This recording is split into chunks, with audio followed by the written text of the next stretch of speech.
yasifun.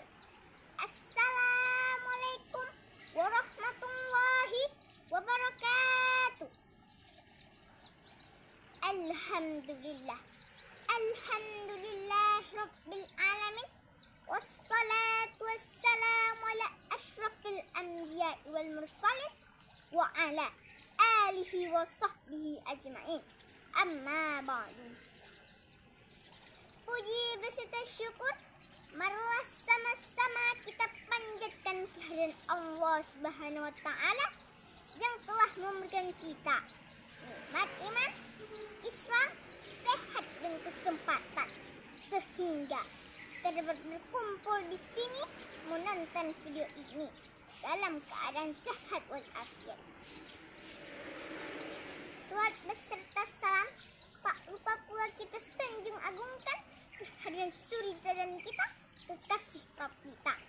Siapa lagi kalau bukan Nabi kita, Nabi besar Muhammad sallallahu alaihi wasallam. Dewan juri yang saya hormati beserta hadirin yang berbahagia, pada kesempatan ini izinkan saya menyampaikan tausiah yang berjudul Nilai Ganda Ibadah Puasa. Nah, hadirin yang dirahmati Allah, kehadiran bulan suci Ramadan merupakan suatu syukur. Janganlah kita artikan sebagai suatu paksaan, akan tetapi harus kita jadikan sebagai suatu kebutuhan yang harus kita sambut dengan penuh keikhlasan dan diiringi dengan rasa syukur. Rasulullah saja bila tiba bulan Ramadan, beliau sambut dengan kegembiraan. Bahkan beliau sedih bila Ramadan meninggalkan kita. Nah, hadirin yang dirahmati Allah, ibadah puasa ini bukanlah sekedar amal rutin asal dikerjakan saja. Akan tetapi ibadah puasa ini merupakan refreshing sebagai uji coba Allah bagi hambanya.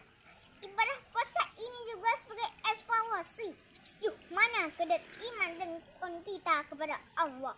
Sebagaimana Allah berfirman, Innama yataqabbalullahu minal muttaqin, yang artinya sesungguhnya Allah menerima segala amalan dari orang-orang yang bertakwa. Nah, hari yang dirahmati Allah, kita bisa melihat situasi dan kondisi zaman sekarang yang semakin merajalela dengan kemaksiatan.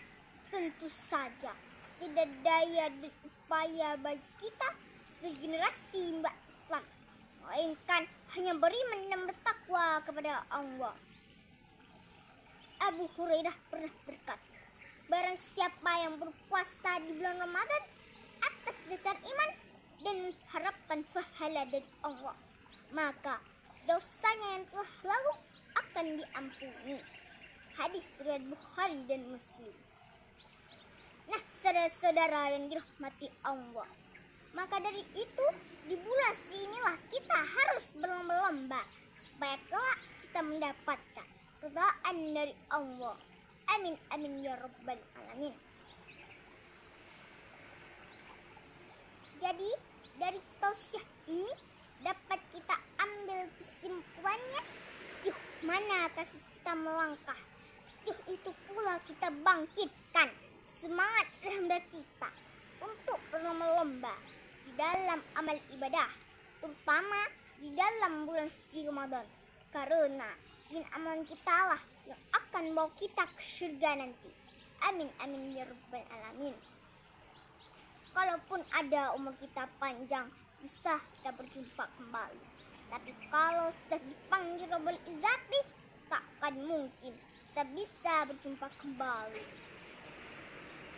Cukup sekian tausiah singkat dari saya. Lebih dan kurang saya mohon maaf. Wabillahi taufiq wal hidayah. Assalamualaikum warahmatullahi wabarakatuh.